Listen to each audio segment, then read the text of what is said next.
Thank you very much for coming and being with us today, Andre. Thank you, Darren. Good morning, everyone. My name is Andres Recalde. I am talking to you from Oakville, Ontario. I am from Peru, from Lima, Peru, but I am many years in Canada now. What I am going to share with you is my learnings of almost 20 plus years of experience in Latin America and about mining projects. Darren and Pegasus Institute asked me during the invitation to mention about the relationship between environmental impacts and the development of mining. And I am using a tool that has been using in Canada for many years, the impact benefit agreement. I think was mentioned indirectly by our previous presenter, Dr. Bernauer. But that will be maybe the core of where I want to revolve my presentation to you. Okay, so three topics: the IBA Impact Benefit Agreement, the Canadian experience, IBA tie agreements in Latin America, in Mexico, in Peru, from where I have direct experience, and conclusions.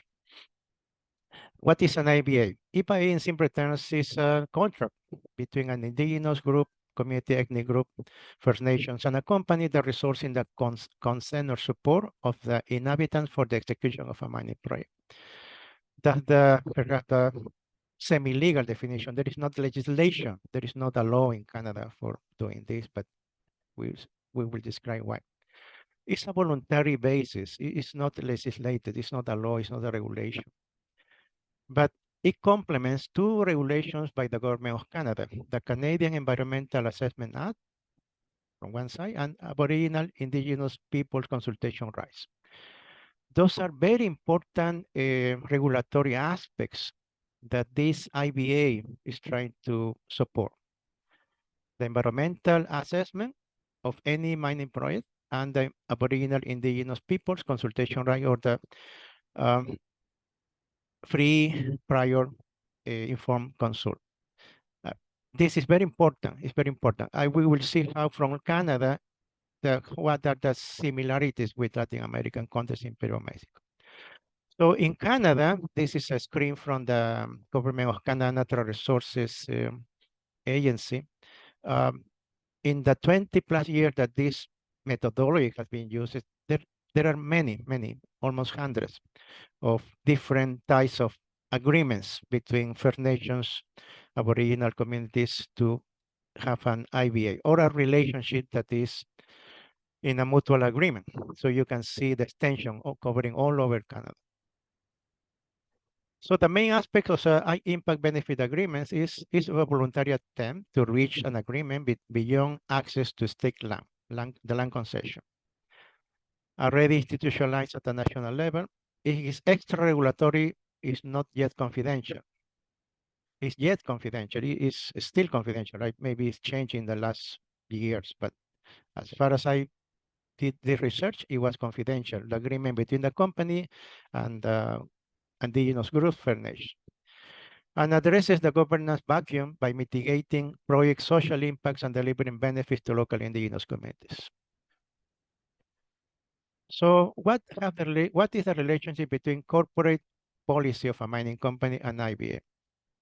For some large companies, it's already a corporate policy to seek and obtain right of consent of impacted communities.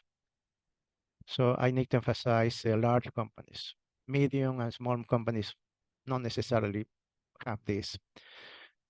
IBA is a means to demonstrate free prior informed consent. As I mentioned before, this is a United Nations agreement that Canada has been signatory recently. And for the rest of companies, the process that leads to an IBA has value in the implicit recognition of the right of the community to consent to the mining operation. It's a risk management tool. So in the past, when I came to Canada in the mid-90s, I think it was not the policy, or the way to do things. You stay the land, you go, you explore, but you don't feel the necessity to consult with the community. Now it's necessary. The advantage for the communities of an IBA, respect the committee's vision and existing land use plans, align to memorandum of understanding and pre-IBA agreements. So the relationship follows the papers. So the more advanced the project in exploration, the more consistent or comprehensive is the document that follows the relationship. The other important thing that advantage for a committee is integration with the environmental impact assessment. The committee involvement is ratifying by the IBA. So the committee has to agree this is beneficial to us. The trade-off between benefits and environmental impact or economic benefit is the trade-off is positive for us or not. And that means that there is a willingness to have this IBA enacted. Time to prepare for negotiation. Yes, the negotiation follows, escalates. The more advanced the project, the more negotiate some topics. And IBA is adapted to local needs and interests. Not each ABA that we show in the beginning is the same. No, there is no similar. There is no copycat of an IBA. Every committee has the different ways to understand an IBA. So environmental impact assessment IBAs, this is very, very important. Please, if you wanna take out from this presentation is the environmental impact assessment have the characteristic of being ex ante. Sorry if I follow a legal term, but that's what my my reading, and follows precise methodology guidelines. Every country, Canada, Peru, Mexico, any country that has a mining sector in evolving, they need to have this environmental impact assessment regulated. But it's a good thing and a limitation because it's ex ante. So that means that the government granted the rights for a project to make the exploration or start mining, assuming that the environmental impact assessment is under control, but it's not necessarily in that way. So there are moments when the environmental impact assessment misplaced or didn't analyze correctly one aspect of the environmental impact, and that's the moment when the relationship needs to be very, very careful, uh, updated, update. Requires a binary decision. Yes, environmental impact assessment is positive or not. So that's the probability. The probability that, as you have seen the last years, the tailings ponds breaks is one in 100 years, or maybe with climate change is one now in 50 years, or now it's one in 20 years. So the designers of the tailings pond, the container of the waste of the mining project, is a probabilistic. It's not nobody will secure that will really last forever. No? So that requires a lot of science, but it's binary. Yes or no? Continuity created by an ABA ensures that unforeseen changes are identified and managed appropriately, preventing conflict before regulator arrives. That's very important. It's sometimes up to the company to anticipate any risk, any significant risk. Oh, risk is always there because the moment you put waste somewhere, someone will be affected by that waste. And that's in mining is very, very visible. But it's the company before the regulator arrives to set up the activities to prevent that be significant is regulated under control.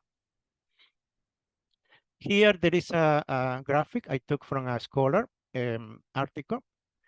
In the left side, to me, you see the environmental assessment. It follows very scientific, very regulated by science, what is known environmental science, is the left side. All the steps to fulfill the project approval from environmental side. But to the left, to my right, is the negotiated agreement that needs to be, in theory, parallel to the environmental impact. So those impact needs to be set in an agreement. That's the benefit of the IBAs, no? You need to discuss at the same time you have your scientists or your technical people doing the environmental impact assessment. You carry on with the negotiation, discussions, and agreement in the IBA. So if you see at the bottom, there are two squares. sorry, two rectangles that must be at the same time the project approval from the environmental side and the signing of a negotiated agreement. That's the theory. That's the ideal situation when both moments, the environmental impact assessment accepted by the government, reach when there is an agreement between the affected communities and the company. That's the ideal situation. So comparing the AEI, so this is the reference from that chart that I showed before. I hope Darren will be making this presentation available to you if you want to follow more. So types of mining IBAs in according to the exploration stage. Sorry, the mine cycle stage exploration, you just have a letter of intent, very simple. In feasibility and construction, when you confirm the mineral resources available, you enter into feasibility and construction. You need a cooperation agreement or memorandum of understanding. And when you are entering into operation, you need to have a full-blown IBA with participatory agreement and socioeconomic agreement. That's the level of escalation of this agreement. Outcome, the government of Canada, the Crown, does not need to seek or enforce the right of consent because it's a company taking that. The company is a promoter, assumes the responsibility to reach the agreement. Aboriginal communities affirm the rights through public processes and advance their interests through private negotiation. That's the benefit of this. So most common topics included in a impact benefit agreement: job creation, environmental impacts on remediation, training, communications, business development, finance, work conditions, and conflict resolutions or grievances. No? If you want to follow more deep into this, there is an excellent tool created by this foundation. It's an excellent tool. You can refer that later if you want. Sorry. Now going to Mexico. No? What is the similarities of this in Canada and Mexico? The general management follows the same. It's like a common sense. If you start exploration, it progresses and you have different levels of approach in the community. You don't approach the whole community, you just need to approach the segment of the community that is affected by exploration. Exploration means to do drilling holes. So no more than 20, 30 holes in very specific areas, very low impact or land grab. You don't grab, you just bring the machine, make the hole and take your core or your mineral samples and go. By demand and never be planning but a comprehensive agreement because it's very temporary, very short. A stakeholder engagement only is needed is to produce higher expectation and unreasonable demands. People and everywhere in Canada, they are not mining birds. They see a machine, a string machine, making a hole in the ground that says it's mining, and they think, oh, you're going to do mining. Exploration is not that case. Now, that's why you don't need to have a full engagement at that stage. In Mexico, you have ejido land, it's a community land, the same here. It's common use, individual possession, and urban area. There are three types of land for indigenous groups. The land that is used by everybody, roads, school, individual possession. Each farmer have their own parcel. An urban area where the community live as a family. And the small parcel ownership, these are evolution of ejido land. Some people decided, well, I have been many years in this land, I need to request ownership. So they convert part of the ejido land into private property. That's a recent development in Mexico. So, but the agreement is the same. If you agree to initial a financial agreement for disturbance compensation, the basis for that compensation is dollars per square meter disturbed, and recipient is the specific people that you are affecting the land. Almost the land is 10 by 20 square meters. Informal agreement for access of land. The financial agreement, how much will you pay for water? In your case, you need water from private sources. And recipient is the land comes from a common water use, ejidos directory or secretary. The agreements in advance of exploration is different. You need, when you move from exploration to feasibility and construction, you need to have more infrastructure. That's why you need more lease of land, the financial agreement, the receiving against the parcel owners, the informal agreement for temporary job for locals, informal agreement for local and goods and service. This is a direct benefit for the community to see your operation starting in the realm. Agreements and feasibility, you lease the land with intention perhaps to buy the land, you address the community as a whole, you address the community for water sources, for permit, and formal agreement for temporary job for local. You need to be specific how many job opportunities you are creating with the presence of the mining company. And the same for goods and services. Agreement for construction mix of long and short-term land lease agreements. Disturbance is compensated for each movement, dust, right of ways, noise. And agreements at operation, long-term lease agreement for duration of the life mine, 15, 20 years. And social investment plan. That's when you are really running a full-blown mining operation. You need to have a social investment plan and royalties. We move now quickly to Peru, the other country I'm working. Large-scale mining companies create their own foundation. This is different. Mining companies in Peru, they are by regulation, by law, they need to create a social fund, a social investment entity where they can run these mining social projects in benefit of the area impact. So large-scale mining concessions in the past, Peru has, if you want, a public mining run by the government, but that changed. That they transferred those government companies to private companies. But those private companies in the agreement to be granted with that land, that mining rights, they need to create social funds. So medium and small mining companies follow similar pattern to share benefits like Mexico.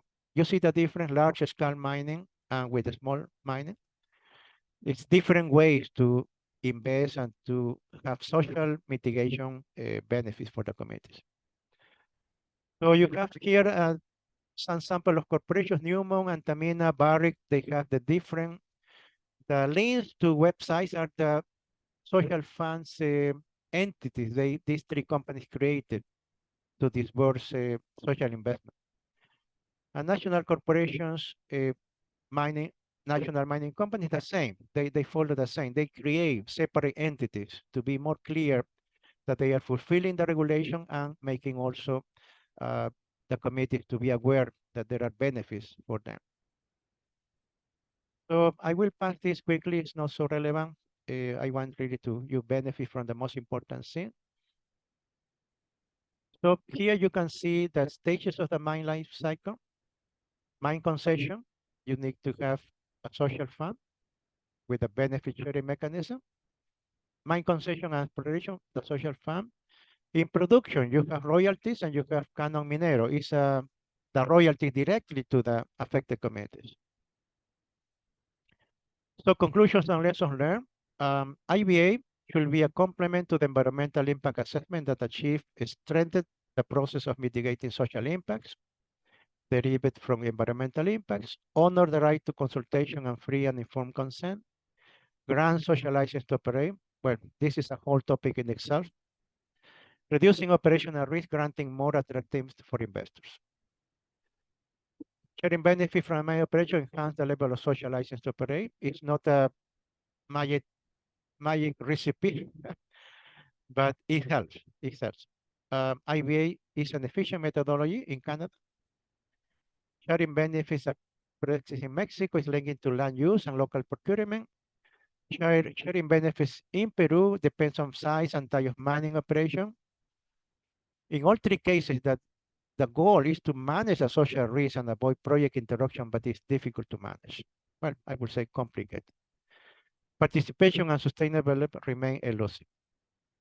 And that's it for me. Thank you very much. I hope you are having more understanding from where I come from and what is my take about this process.